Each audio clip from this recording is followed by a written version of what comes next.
Aujourd'hui, deux exemples d'anomalies de division méiotique. On va traiter d'un côté la trisomie 21 et de l'autre côté la trisomie 22. Quand on regarde un karyotype d'un individu atteint de trisomie 21, on s'aperçoit qu'on a 3 chromosomes numéro 21 au lieu de 2 pour chaque paire. Donc là, on est à 2n plus 1. Donc on a 3 chromosomes 21, soit un karyotype à 2n plus 1 égale 47. Qu'est-ce qui se passe dans la méiose pour qu'on ait finalement une cellule germinale, soit spermatozoïde, soit ovule, qui apporte 2 chromosomes 21 au lieu d'un seul, puisqu'au final dans la cellule œuf on doit avoir 2 chromosomes 21. Si on en a 3, c'est qu'il y a soit le spermatozoïde, soit l'ovule qui a apporté 2 chromosomes 21. Donc on va démarrer dans notre cellule. On a nos 2 chromosomes 21. Donc notre cellule va subir sa première division de méiose. Et normalement, lors de la première division, on sépare les paires. Qu'est-ce qui se passe? Dans 61% des cas, ça se passe en fait chez la mère, on a une non-séparation des chromosomes 21. Du coup, on a une cellule qui reçoit 2 chromosomes 21 et une cellule fille qui reçoit 0 chromosome. Si on fait la deuxième division de méiose, je le réécris, mais bon, vous devriez le comprendre maintenant.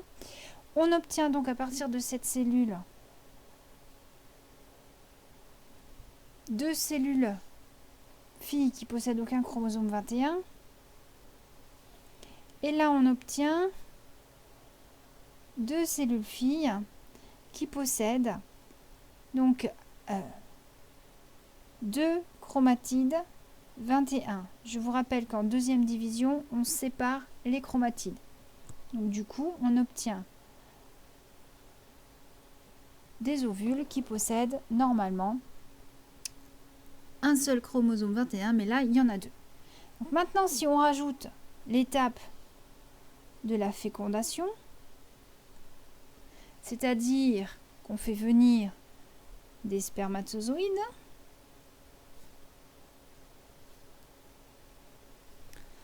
les spermatozoïdes apportent le chromosome 21, que je vais mettre en orange pour ceux donc du père. On obtient des cellules œufs particulières. Donc là, ce sont des cellules œufs. Là, on a un seul chromosome 21, un seul chromosome 21. Là, on a les 2 chromosomes 21 de la mère et celui du père. Tiens, trop court celui-là. Pareil là, les 2 chromosomes de la mère et celui du père. Résultat, là, on a des cas de monosomie, donc un seul exemplaire du chromosome 21. Et là, on est dans des cas de trisomie. Donc ici, trisomie 21, monosomie 21. Donc, ce processus-là de non-séparation des chromosomes à la première division, c'est dans 61% des cas, première division chez la mère. Cette anomalie de division amenant à une trisomie peut se faire dans 15,3% des cas en deuxième division chez la mère. C'est-à-dire qu'ici, on aurait un chromosome de chaque côté et on aurait dans une lignée une mauvaise division. C'est-à-dire ici, une cellule avec 2 chromosomes et là, rien du tout. D'accord? Donc ça, il faut être capable de le dessiner. Chez le père, on va avoir 11,8% des cas de trisomie qui proviennent d'une anomalie de première division chez le père et 11,2% des cas qui proviennent d'une anomalie de deuxième division chez le père. Donc ça, ce sont pour les origines de la trisomie. Voilà.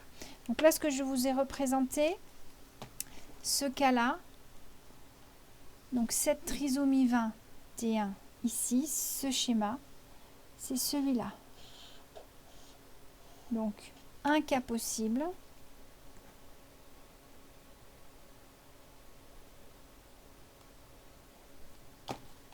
C'est celui-là.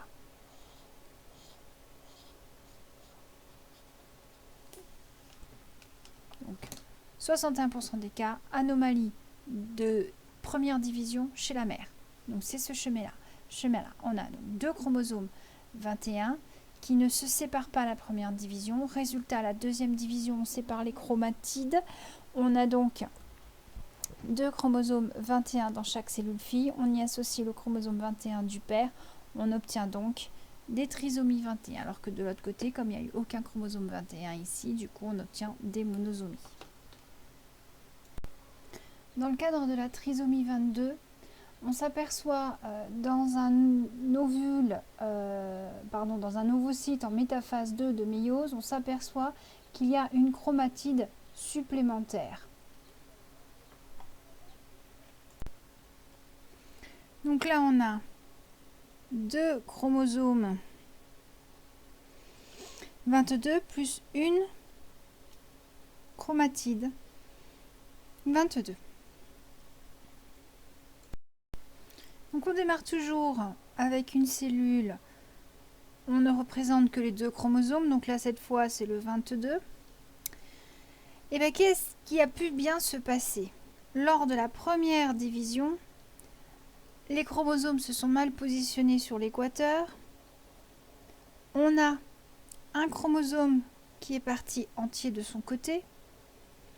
De l'autre côté, on est censé avoir l'autre chromosome en entier, sauf que voilà, ce chromosome-là s'est mal positionné sur l'équateur, il a été cassé en 2. Résultat, on a une chromatide 22 qui part de chaque côté. Donc qu'est-ce qui se passe? Donc ça c'est première division. Lors de la deuxième division,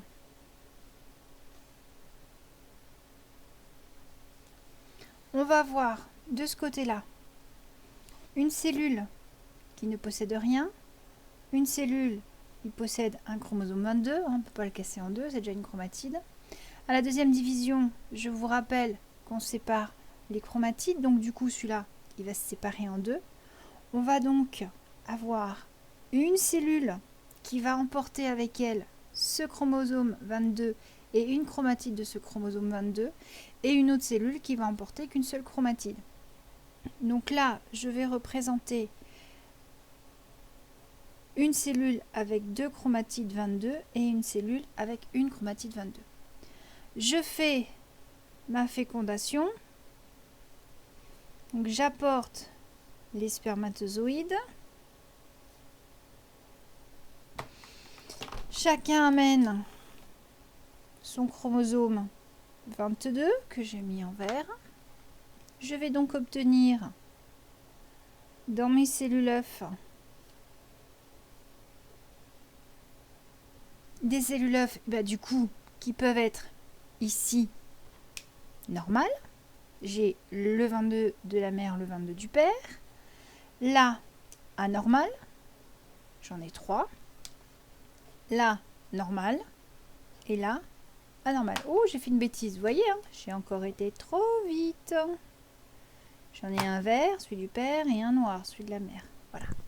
Donc là, j'ai une cellule normale. Là, j'ai une trisomie. Là, j'ai une cellule normale. Et là, j'ai une monosomie. Voilà ce qui se passe pour la trisomie 22.